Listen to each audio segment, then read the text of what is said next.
Thank you all so much. This is such a wonderful event and a great organization, and all these ladies in red are so fabulous. So thank you all so much. I will tell you a little bit I'll tell you really briefly the previous story of my life, but I'm going to talk really about my journey with this particular book. But by way of prologue, I grew up in Chicago. Both of my parents were linguistics professors, which is probably both more and less interesting than it sounds.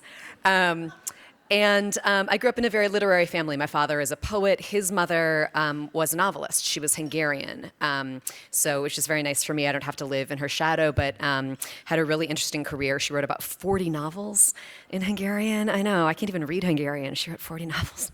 I grew up in a very literary household, decided quite young that I wanted to be a writer, but just as you might have heard, I think, with a lot of other people up here, that first novel took me 10 years to write. It took me 10 years because I had no idea what I was doing, and because it's really, I was teaching full-time. I was teaching Montessori elementary school, which was a job I loved, but it wasn't ultimately what I wanted for my career. But it was really hard to take the time, to ask, to leave behind the work I was supposed to be doing, to ask my husband to take care of the baby all day on a Saturday so I could go to Starbucks and write and work on what might have just been a hobby. It's always maybe just a hobby at first. So it took me 10 years. That book was called The Borrower, and it's the story of a librarian who inadvertently kidnaps a 10-year-old boy. And they drive across the country. So that was a book that I started in my early 20s. It didn't come out until I was in my 30s, but the timeline is important here because about halfway into the writing of that, I realized that it was really hard, surprise, and decided that maybe the problem wasn't me or that writing is hard. Maybe the problem was the story. And if I just abandoned this book and started another one, everything would be great. Well, that one turned out to be hard too. And so I went back and finished The Borrower. But the book that I started in that hiatus became my second novel. It's a novel called The 100-Year House. It's the story of one estate near Chicago told backwards over the 20th century. It's a bit of a mystery, a bit of a ghost story. So again, I started that novel in my 20s, was poking away at it. And here I am. I'm in my early 30s. My first book has come out. And I really thought that my next book was going to be my story collection. I'd been publishing stories pretty widely. I'd been having a lot of success with them. They'd been anthologized. And you might know that story collections don't sell very well. It's a very sad thing. And so my agent was very excited about the collection and took it to my editor. And the reaction at the press was kind of, oh, a story collection. Yeah. And it was clear that they were not that interested in publishing it as my second book. I became fairly panicked. I went back. I worked really hard to finish up The 100-Year House, and they eventually decided that they would publish that next, and if I had enough of an audience, then we could publish the story collection. So the reason I'm telling you all this is it looked from the outside, and I got a lot of comments from friends, like I was a very fast writer. Because I had a novel come out in 2011, a novel come out in 2014, and then a story collection come out the very next year. So it looked like 4 books in 4 years, right? In fact, it had been 3 books in 4 years. It in reality had been 3 books in about 15 years. And if you went back to when the stories started, a lot of the stories in that collection are some of the oldest things I wrote. So when I was ready to start work on my next novel, there were a couple of interesting things at play. One was all 3 of my published books were essentially books I had written in my 20s. And I was in my late 30s at this point. It had been, certainly I'd revised things, I'd been writing a lot, but I didn't really know anymore who I was as a writer. I felt like this was going to be very different, but I didn't know how different. The other thing is that I had never before intentionally and knowingly started a novel that I believed people would read. Because when I started my first book, I didn't think anyone was ever going to read it. It was just, I'm writing, for a long time I refused to call it a novel. I would call it this longer thing I'm working on. And then with my second book, The 100-Year House, it actually had started as a short story. Again, I started it when I wasn't published. The other book was all short stories that had come along the way. So suddenly, for the first time in my life with my fourth book, I was facing a blank page, knowing that I was supposed to write a novel and that most likely someone would end up reading it. And that was utterly terrifying. What happened was I didn't have an idea for this novel at all. I was visiting my agent in New York, and she asked me what my next book was going to be, and I said, I have no idea. And I left her apartment that day, and somewhere between her place, which was in Chelsea, and Penn Station, the cab drove past this woman. She was very, very thin, very tall, really strikingly beautiful, like ebony skin. And I'm not certain that she was a model. Maybe she's a neurosurgeon, but my impression of her was, wow, she's a model. And I started thinking in the cab about artists' muses and models and what it would have meant to be an artist's muse in, say, 1920s Paris, in a time when women as artists didn't have much recourse to make their own art. You might be wondering how I ended up writing a novel about AIDS. I'm getting there, I promise. I decided, and so in these 10 blocks, I had this whole idea, which never, I was like, oh my gosh, I know the whole entire novel. I know what it's going to be. It's going to be this woman looking back from the end of her life on her time as an artist's model in Paris. That idea of World War I era Paris, very romantic. And I started working on it mentally. And my idea was this woman's going to be looking back at the end of her life. And the reason she's going to is that a painting will come up in the news. They'll have discovered this painting, and they don't really know if it's authentic or not. But she knows it is because that's a painting of her. And so she's trying to contact the news people and tell them. And I'd been thinking about this for several months. And I told my husband finally what I was thinking of writing. And he very sweetly said, honey, that's the plot of the movie Titanic? Where, they find that sketch and she's like, it's me and I alone. Okay. So I was about to take off for a writing residency in rural Wyoming. So I get to rural Wyoming and I'm just staring out the window at these herds of deer going by, I have no book anymore. But the couple things that I wanted to hold on to, though, I really liked the idea of this woman. I knew mathematically that for this to be the end of her life, it couldn't be later than the 1980s. And I'd had this idea of the art guy that she was maybe in conversation with. And I had the idea already that maybe this was an opportunity to write about the AIDS epidemic, which is something that has long been a subject of great interest for me, both in my writing and outside of my writing. And I thought that was going to be a subplot. But as I sat there staring at the Wyoming wilderness and freaking out, started to realize that maybe in many ways, I figured out things to change. Okay, maybe it's not a painting. Maybe she has a bunch of sketches of herself. And maybe the art guy is more of a main character. So I started researching both eras. It was quite easy to research 1920s Paris. Turns out there's a lot of stuff about it. Of course, right? It's such a romantic time. I could find endless biographies. One of the first things that really struck me was I was reading in a book about the time, I read F. Scott Fitzgerald quoted out of context about that generation as saying, "We were the great believers." And I found that so odd because this is the same generation of which Gertrude Stein says to Hemingway, "You are all a lost generation." That seemed like such a contrast. So I looked up the essay that it was from, which was a posthumously published essay, and the gist of the whole essay was talking about his generation of young men and the enthusiasm and naivete they'd had before the war, in contrast to the aftermath. And I started seeing these amazing parallels. You had a generation of artists, particularly visual artists, who went to Paris before World War I. It was the age of the Art Academy. And they found each other, they created their art, they had a sense of chosen family.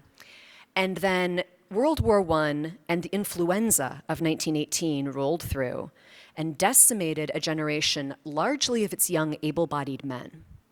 And it is in the aftermath of that that the American writers go to Paris and that Stein calls them the lost generation. And the parallels for me between that and the AIDS generation in a city like Chicago were so striking. At the same time, I was having a very hard time finding information about AIDS in Chicago. There is not enough about any element of the AIDS epidemic out there, but everything I could find was New York, San Francisco, maybe LA. In large nonfiction books like David Francis' How to Survive a Plague, which is essential, Chicago is not even in the index. I had been expecting that I would be able to find multiple documentaries and at least a few big nonfiction books about AIDS in America's third largest city. There was not one. AIDS is it did hit Chicago. It hit Chicago very hard. The gay population of Chicago, the out gay population of Chicago, was largely concentrated in a neighborhood called Boys Town. Still there today, although people are all over now. And the size of that community and the centrality of that community really made it a story quite different from the story in New York, the story in San Francisco. It hit full-fledged about a year later, for one thing. The reaction from the mayor's office was quite different, actually quite good in the beginning. We had a good mayor for a while. Lots of things that were completely different. He didn't turn bad, he died. And then we had a mayor who was less good. He came around. I was kind of horrified by how little there was. I was finding a few online oral archives, a few chapters of longer books, Out and Proud in the Windy City, pages 70 to 81, but nowhere near what I thought would be out there. This is an epidemic that has killed 36 million people. And if you think about, you compare that to the amount of information that there is about the Holocaust, which there absolutely should be, but the dearth of information on AIDS is shocking and appalling. So in terms of my writing, and only in terms of my writing, this was a blessing in disguise, because it forced me out from behind my desk much sooner than I otherwise would have gotten out from behind it. I started in on archival research right away. I holed up at the Harold Washington Library in downtown Chicago, which had every back issue of the Windy City Times, which is Chicago's biggest gay weekly. And I read every issue from 1985 to 1992. I also did a tremendous number of one-on-one interviews. I reached out through friends of friends, until I was speaking with doctors, nurses, lawyers, journalists, historians, activists, and survivors. I ended up getting to go into what had been the major AIDS unit in Chicago. People invited me into their homes, and I became very close friends with almost everyone I interviewed. And it became not just detail research. It became emotional research. It became psychological research. I was terrified to realize that I was ultimately writing a book about AIDS, because the more I researched and the more I felt these characters out, I realized that artist model, she's still in the book. I didn't tell you all that for nothing. She's still there. But the story is really about the AIDS epidemic and about its aftermath. And that was utterly terrifying for several reasons. One of which was I'm writing across difference demographically. I'm writing from a position of great privilege, and I'm writing from a point of view and about an epidemic that belongs to people who have been traditionally silenced and marginalized. If, that is not illegal. It's not even something that is per se problematic, but what happens is that when people do that badly, it's not just aesthetically offensive, it's offensive. And I was terrified of that. I could go on about that all day. This is the brief version of this conversation that I was having with myself in panic for 4 years. I knew that among many other things, if I was going to do this, I had to do it really well. And I had to do it in a way where not a single detail would strike someone who'd lived through it or who'd been there as off. The other way that this was a terrifying topic for me is just generationally. I was 7 years old in 1985. So I was writing, and that for me was more difficult than anything else. A couple of examples. One is that early on, I had a scene where Yale, my main character, he's lost track of his friends. And he is walking down North Halsted Street in Chicago, which is where all the gay bars are. And I had him in an early draft that no one saw, looking in the windows to try to find his friends. You cannot look in the window of a gay bar in 1985 Chicago. And I would not have realized that. It was simply a generational matter, because those same bars are still there. And when I told that to gay friends my age, they went, "Oh, yeah, I guess." They hadn't been on their minds either. But sitting across from my friend Owen in Dunkin' Donuts, this came up in conversation. The windows would have been painted black, curtained off. Another surprise for me, again, generationally, really, was I started writing. I had chosen the year 1985 almost at random, knowing that the first newspaper articles about what became known as AIDS appeared in 1982. July 2nd, 1982 is the first time it's mentioned in the New York Times. And that the height of deaths was actually 1992. We would think that it's earlier than that, but people had, by the time the earliest contagions were catching on. Another thing I hadn't been aware of was the 5-year incubation period before there were symptoms, which even in the era before medicine, and that was not something I'd been aware of. But the year 1985 turned out to be really interesting, because that was the year that the test for what we now call HIV became available. And my 21st century assumption on that was most people would have been thrilled. You can take this test and you can find out. Everyone should know their status. That's a very 21st century point of view, actually. In fact, in 1985, there was tremendous concern and debate. Could you trust the test? Do you want to know the answer? If you find out you're negative, are you going to have riskier behavior? If you find out you're positive, are you going to have riskier behavior? Or is it going to lead to suicides? Can you trust the doctors? Can you trust that the results won't be subpoenaed by a government that was talking about branding the buttocks of people with this disease?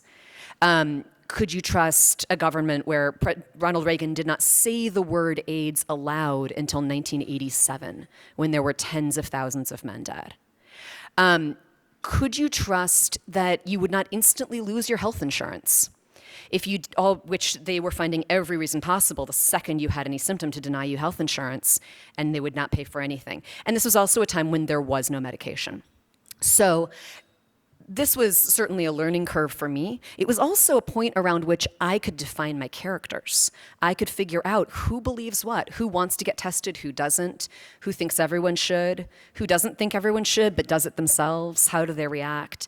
It helped me delineate my characters really early on in this really interesting way. And those reactions were based on conversations I was having with people and on editorials I could read from newspapers in 1985.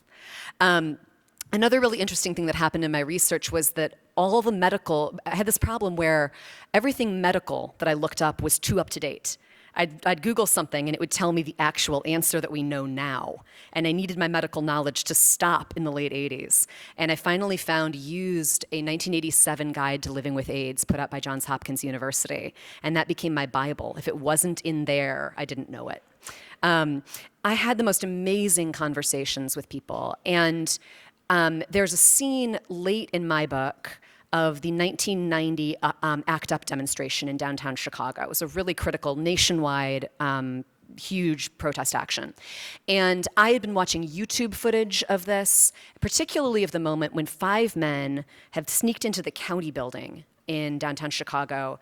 They went in straight drag. They put on business suits and ties, and they got inside and they went out onto this ledge, took off their shirts. They had "Silence Equals Death" t-shirts underneath, and unfurled this huge banner that says, "We demand equal health care now." And one by one, they're dragged back through the window. And the last one out there is, kind of stands up and leads the protest from above. I had not assumed that anyone had survived from that group, but there was one survivor. And he sat down and talked with me. And it felt to me like talking to Paul Revere. I mean, I'd been studying this person. I had pictures of him on my computer. I couldn't believe that he was sitting down across from me. The story that I'll end on, and I'm going to stop the timer so we don't beep. This speaks to the fact that I really feel, and I feel more so every place that I travel, that the stories of other cities very much need to be told because they're all different.